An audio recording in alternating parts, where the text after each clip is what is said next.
Assalamualaikum warahmatullahi wabarakatuh. Perkenalkan, nama saya Hamzah, Stambuk A501-20023. Program Studi Bimbingan dan Konseling, mata kuliah Dasar-Dasar Bimbingan Konseling. Di video kali ini saya akan menjelaskan apa saja pengertian bimbingan dan konseling, tujuan dan fungsi bimbingan dan konseling, asas-asas bimbingan dan konseling, dan komponen program bimbingan dan konseling.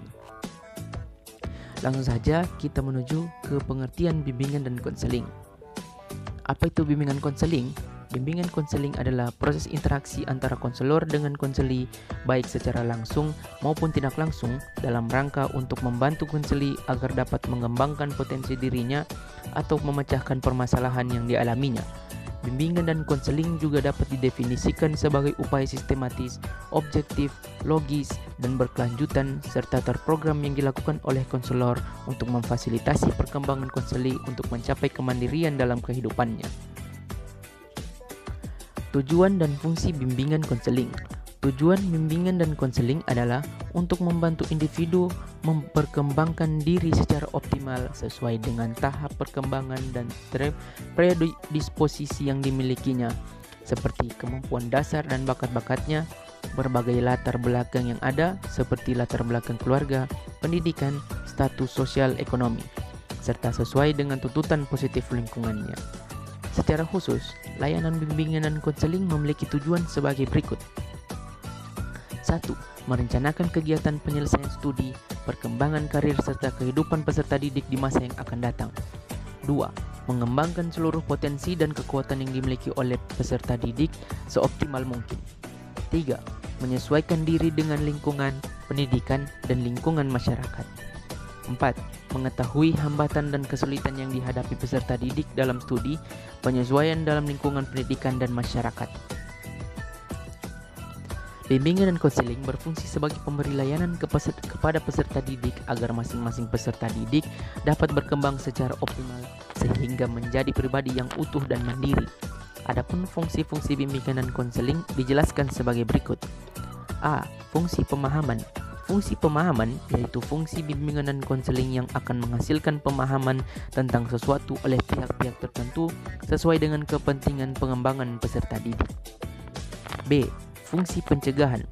Fungsi pencegahan yaitu fungsi bimbingan dan konseling yang akan menghasilkan tercegahnya atau terhindarnya peserta didik dari berbagai permasalahan yang mungkin timbul yang akan dapat mengganggu, menghambat, ataupun menimbulkan kesulitan, kerugian-kerugian tertentu dalam proses perkembangannya. C. Fungsi pengentasan. Melalui fungsi pengentasan ini, pelayanan bimbingan dan konseling akan menghasilkan terentaskannya atau teratasinya berbagai permasalahan yang dialami oleh peserta didik. Pelayanan bimbingan dan konseling berusaha membantu memecahkan masalah-masalah yang dihadapi oleh peserta didik, baik dalam sifatnya, jenisnya, maupun bentuknya. D. Fungsi pemeliharaan dan pengembangan. Fungsi pemeliharaan dan pengembangan adalah fungsi bimbingan dan konseling yang akan menghasilkan terpeliharanya dan terkembangkannya berbagai potensi dan kondisi positif peserta didik dalam rangka perkembangan dirinya secara terarah, mantap, dan berkelanjutan. E. Fungsi advokasi. Fungsi advokasi yaitu fungsi bimbingan dan konseling yang akan menghasilkan teradvokasi atau pembelaan terhadap peserta didik dalam rangka upaya pengembangan seluruh potensi secara optimal. Asas-asas bimbingan dan konseling. Asas-asas bimbingan dan konseling yaitu asas kerahasiaan, kesukarelaan, keterbukaan, kekinian, kemandirian, kegiatan, kedinamisan, keterpaduan, kenormatifan, keahlian, alih tangan, dan tutwuri handayani. Adapun penjelasan mengenai asas-asas tersebut adalah sebagai berikut. 1. Asas kerahasiaan. Asas kerahasiaan ini menuntut dirahasiakannya segenap data dan keterangan tentang peserta didik atau klien yang menjadi sasaran layanan. 2. Asas kesukarelaan. Sangat dapat diharapkan bahwa mereka yang mengalami masalah akan dengan sukarela membawa masalahnya itu kepada pembimbing untuk meminta bimbingan. 3. Asas keterbukaan. Bimbingan dan konseling yang efisien hanya berlangsung dalam suasana keterbukaan, baik klien maupun konselor harus bersifat terbuka. Asas kekinian. Masalah individu yang ditanggulangi adalah masalah yang sedang dirasakan, bukan masalah yang sudah lampau dan bukan masalah yang akan dialami masa mendatang. 5. Asas kemandirian. Dalam memberikan layanan pembimbing, hendaklah selalu menghidupkan kemandirian pada diri orang yang dibimbing. Jangan sampai orang yang dibimbing itu menjadi tergantung kepada orang lain, khususnya para pembimbing atau konselor. 6. Asas kegiatan. Usaha layanan bimbingan dan konseling akan memberikan buah yang tidak berarti bila individu yang dibimbing tidak melakukan kegiatan dalam mencapai tujuan-tujuan bimbingan. 7. Asas kedinamisan. Upaya layanan bimbingan dan konseling menghendaki terjadinya perubahan dalam individu yang dibimbing, yaitu perubahan tingkah laku ke arah yang lebih baik. 8. Asas keterpaduan. Layanan bimbingan dan konseling memadukan berbagai aspek individu yang dibimbing. Sebagaimana diketahui, individu yang dibimbing itu memiliki berbagai segi. Kalau keadaannya tidak saling serasi dan terpadu, justru akan menimbulkan masalah. 9. Asas kenormatifan.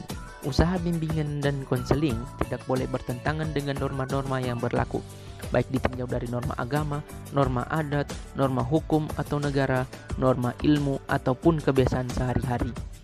10. Asas keahlian. Usaha layanan bimbingan dan konseling secara teratur, sistematik, dengan mempergunakan teknik serta alat yang memadai. 11. Asas alih tangan. Asas ini mengisyaratkan bahwa bila seorang petugas bimbingan dan konseling sudah mengerahkan segenap kemampuannya untuk membantu klien belum dapat terbantu sebagaimana yang diharapkan, maka petugas ini mengalih tangankan klien tersebut kepada petugas atau badan yang lebih ahli. 12. Asas tuturi handayani. Asas ini menunjukkan pada suasana umum yang hendaknya tercipta dalam rangka hubungan keseluruhan antara pembimbing dan yang dibimbing. Komponen program BK. Program bimbingan dan konseling mengandung 4 komponen pelayanan, yaitu 1. Pelayanan dasar, 2. Pelayanan responsif, 3. Perencanaan individual, 4. Dukungan sistem. Itulah tadi penjelasan mengenai apa itu pengertian BK, tujuan dan fungsi BK, asas-asas BK, komponen program BK. Sekian dari saya. Wassalamualaikum warahmatullahi wabarakatuh.